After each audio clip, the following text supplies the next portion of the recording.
Hey guys, Dolphin Radio here, and I just want to talk about a real quick Game of Thrones theory. I know that theories aren't usually my thing, and I leave that to better minds than myself to come up with, but a few things have been bothering me about Season 7's trailers, and some of the things that we might be expecting to see.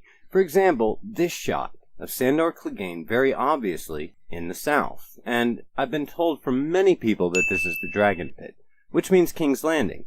But we also know that Sandor's going to the north. And considering the conversation that was had between Sandor and Beric in episode 1, I think that I've come up with a pretty solid theory for how Sandor is going to get south and why Beric is still alive.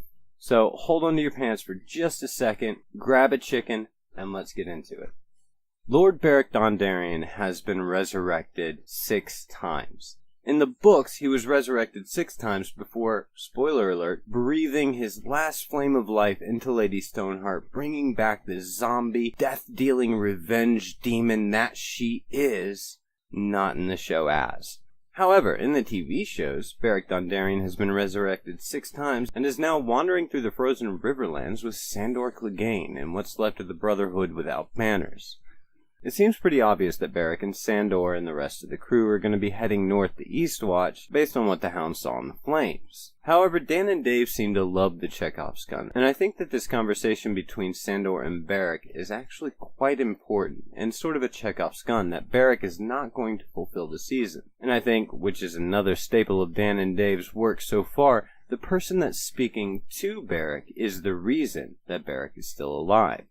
I believe that Sandor Clegane will be killed north of the wall, and that Beric will breathe life back into Sandor. Now, if you look back at The Mountain Who Rides, being raised from the dead, one of the things Qyburn says about him, at least in the books, and I haven't gone back through the show to confirm this, but at least in the books, he said no mortal man will be able to kill him. But if Sandor dies in the north, and then is resurrected by the sacrifice of Beric, he won't really be a living man, will he?